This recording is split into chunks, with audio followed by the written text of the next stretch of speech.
Hello mga sisi! Welcome back to my channel. Now please don't forget to subscribe to Ruti and Stitch, like our videos, and if you have any questions or any requests, just leave a message on the comment box below. Now, ito mga materials na gagamitin natin today.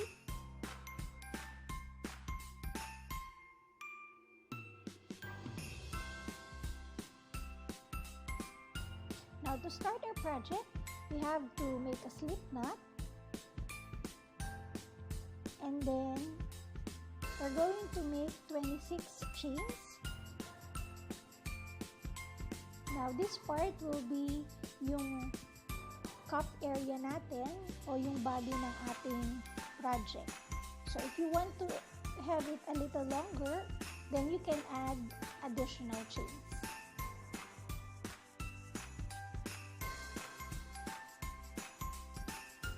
Now, once you're done with the 26 chains, we're going to start our first row. So, starting from the second chain from your hook, make a single crochet, and then on the next chain, make half double crochet. The next chain, a single crochet, and the next chain after would be half double crochet. So, ganito lang gagawin natin, alternate ng single crochet at half double crochet hanggang makarating tayo sa dulo. By the way, we're using the lemon peel stitch. Now, once natatapos na natin ating first row, we have to chain 1, turn, and then, itutuloy lang natin yung alternate stitch, but if you end on single crochet on the previous row, then you have to start with half double crochet on the next row. So, itutuloy nyo lang yung alternate stitch pag nag-change na tayo ng row.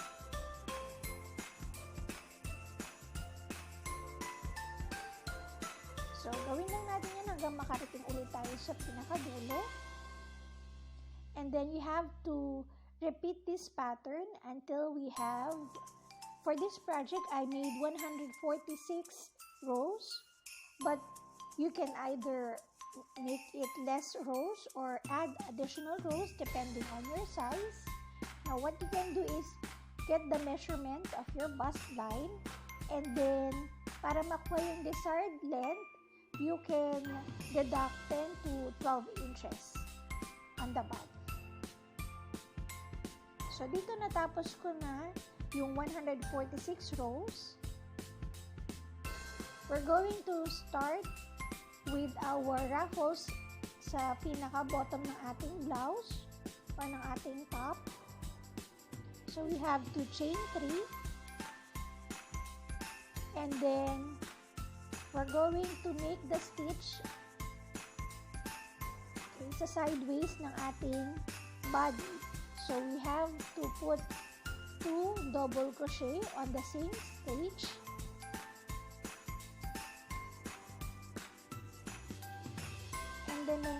And then every first stitch of the row ng ating body, maglalagay tayo ng isang cluster. So, ang isang cluster will consist of 3 double crochet on the same stitch. So, kung makikita nyo dito, yung pinaka first stitch ng ating ng row ng ating body, doon ako naglalagay ng stitch. So, you just have to do that continuously hanggang makarating tayo doon sa pinakadulo.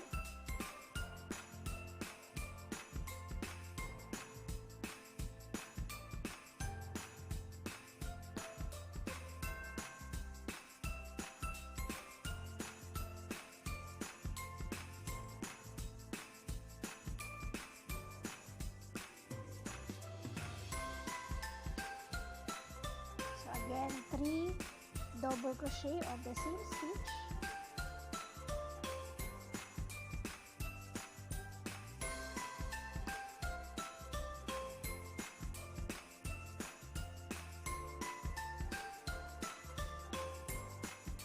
So, kung nakikita nyo, parang nagpo-form na siya ng ruffles.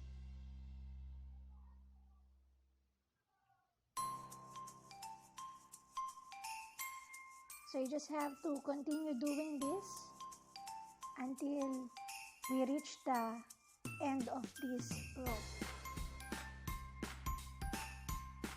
So once you're done, nakarating na tayo sa kabilang dulo.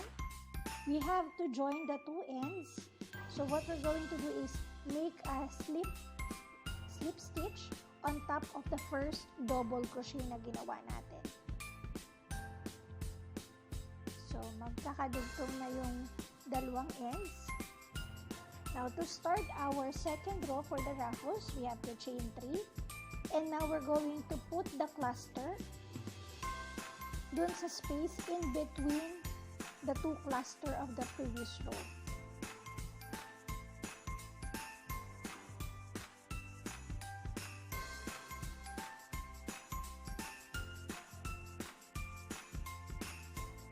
So, dito sa ruffle part, ang ginagamit natin ay yung granny square stitch.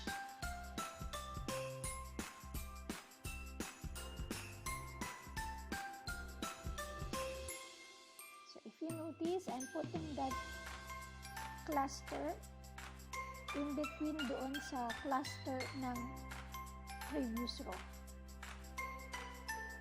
So, you have to just do that all throughout our second row. And then once you're done, once you're back on your first 3 chains, what you're going to do is put 2 double crochet on that same spot.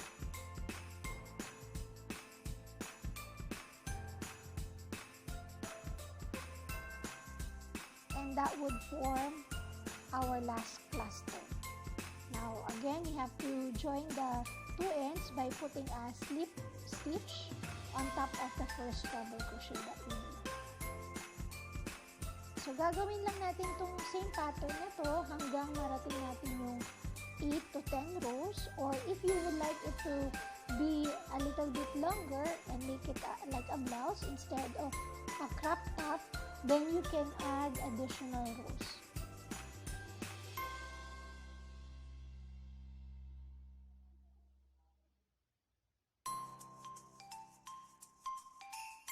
So, kung makikita nyo dito, inulit ko lang yung ginawa natin ng previous rows. Okay? So, I think this would be 7 to 8 rows para sa ruffles. And then, I'm going to put that last 2 double crochet to form the last cluster.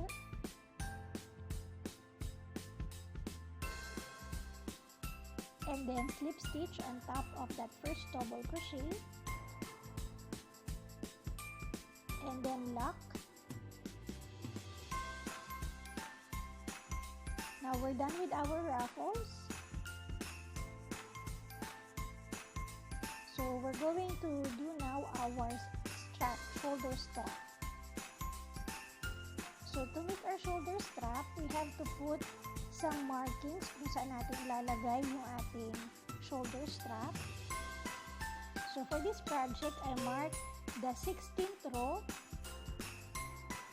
from the back. Doon ako sa back nag-start. And then, I marked the 24th row. So what I did is just get another piece of yarn and then tie it on top of that part.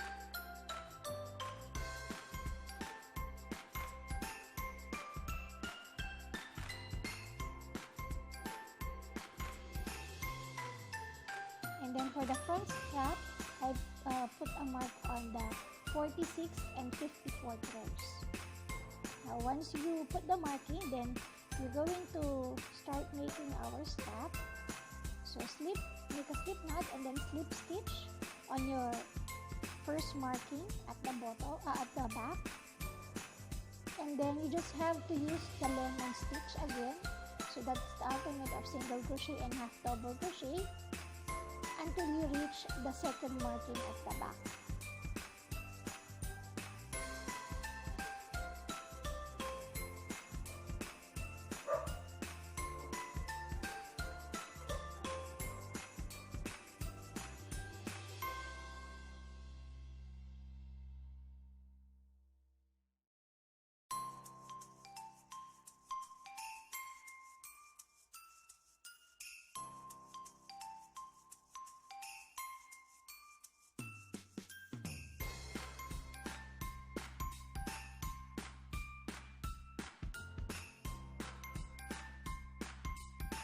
Now, once you're done with your first row, you just have to chain 1,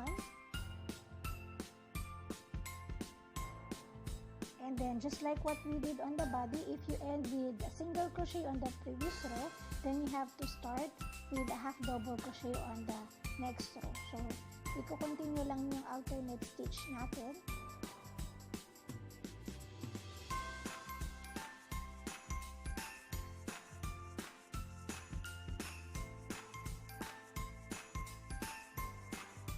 Until we reach the end of the row for our strap.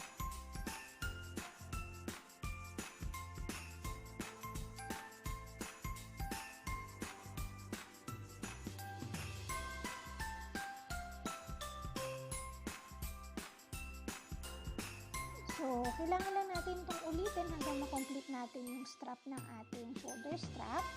I made 60 rows to complete the strap.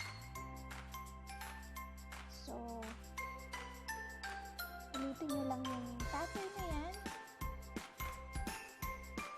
And once you completed your desired length for your strap, then we're going to start doing our ruffles.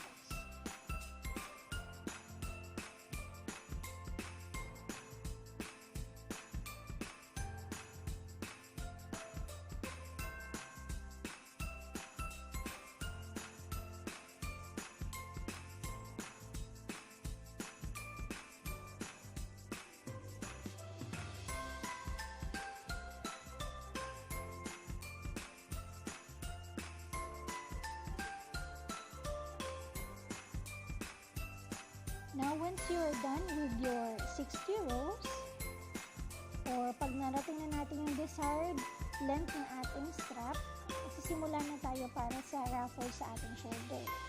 Now, make sure doon kayo maglalagay ng ruffles doon sa side na nakaharap sa sleeve. Okay? So, to start our ruffles, we're going to chain 3.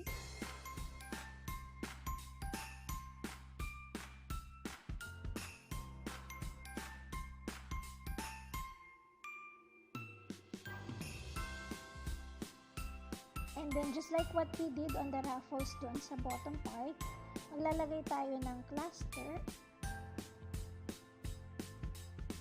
on each first stitch of the row ng ating shoulder strap.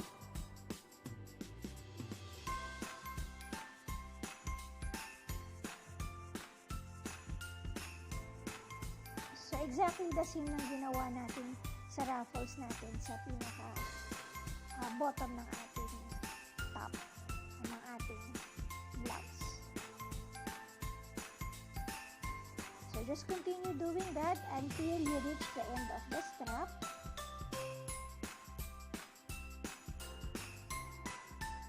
So again, that's 1 cluster equals to 3 double crochet on the same stitch.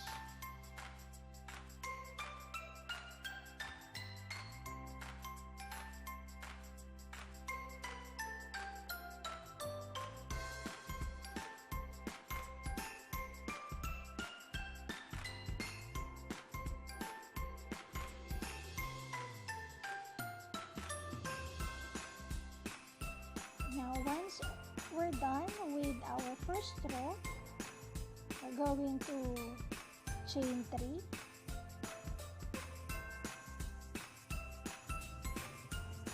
And then turn.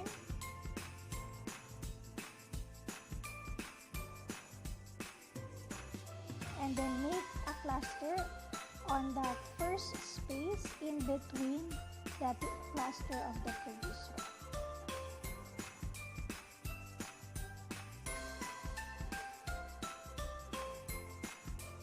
And then, you just have to repeat the same pattern all throughout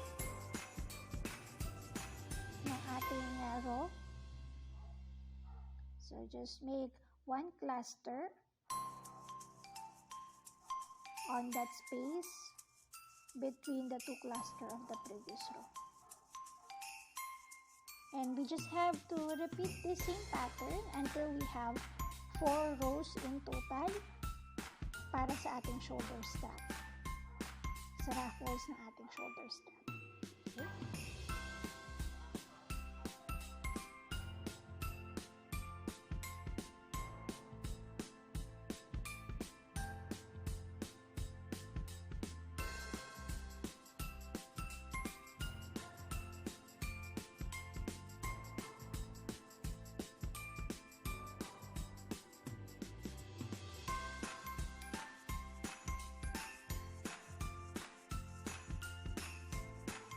Once we're done with our 4 rows for the strap or for the ruffles on our strap, we can lock now.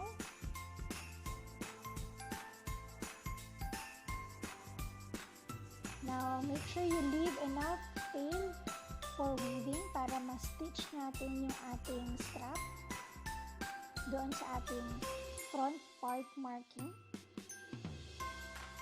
So, you can use your needle to stitch it. Yan, parang ganyan. So, alam niyo na yan. Hindi ko na papakita kung paano nyo i-stitch. Pero, just make a simple stitch. Make sure na matibay lang siya. And then, once you're done, just repeat the same pattern on the other side. Same counting then.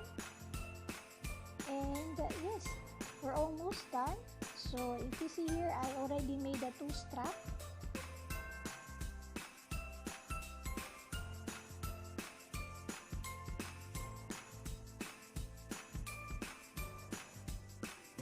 So, cute na niya. Now, this way, you can use it as a strap or pwede nyo din siya gawing off-shoulder strap if you want to. So, gagawin na natin yung closure o yung pinaka-loop sa likod, pang sarado. So, we're just going to make simple loops here at the back to make the closure. Now, make a slip knot and then slip stitch on the back part, yan sa pinaka-taas.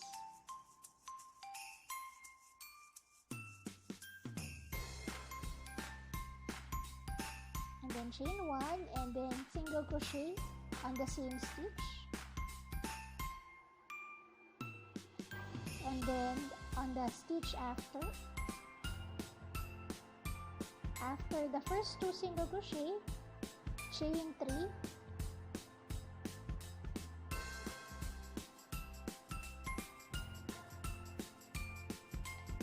and then skip 2 stitches. On the third stitch, make a single crochet, and also on the next stitch after.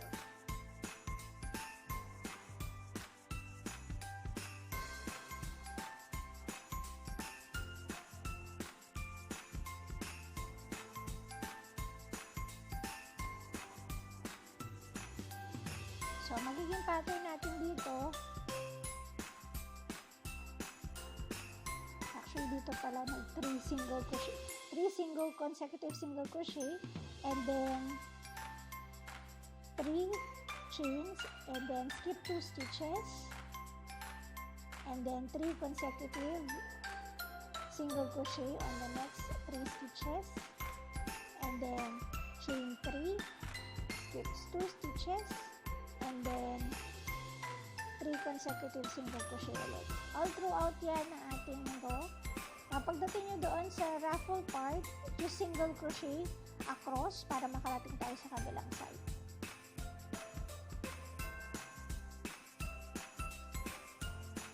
So, single crochet nyo lang yung part na yan hanggang makarating tayo doon sa pinakakabilang side.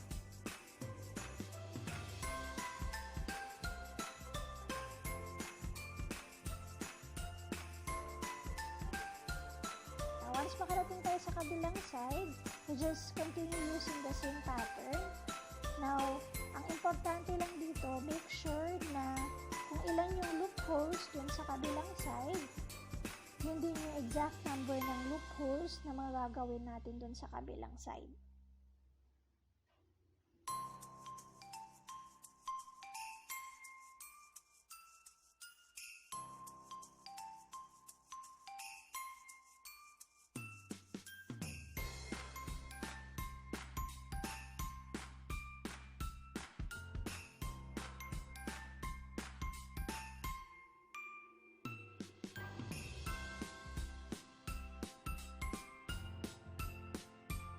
Now, once you're done with all the loopholes on both sides, hindi ko na napakita dito kung paano ko start, but what you have to do is just turn and then make 5 single crochet on each loopholes.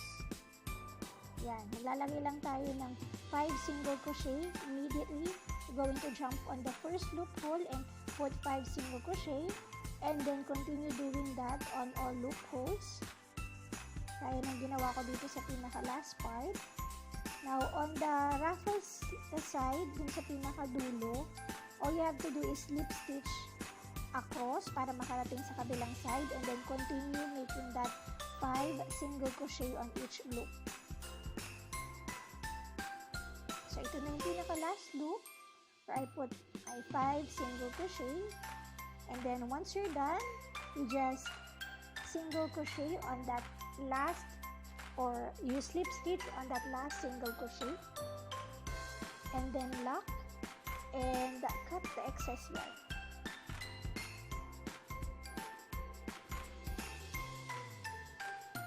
Now what I did here is I just made a simple lace. I make 250 chains and then put tassels on the 2 ends of my chain. At yun yung ginamit kong lace para dito. So, if you would like to make it longer or shorter, then you can add or deduct or make as much chains as you want para sa lace. So, ito yung ginawa kong lace. Nilagyan ko ng simple tassel lang sa pinakadulo. Now, you can wear this top 4 ways. You can use it like this. Pa-off shoulder, or you can turn it on the other side as an off shoulder as well.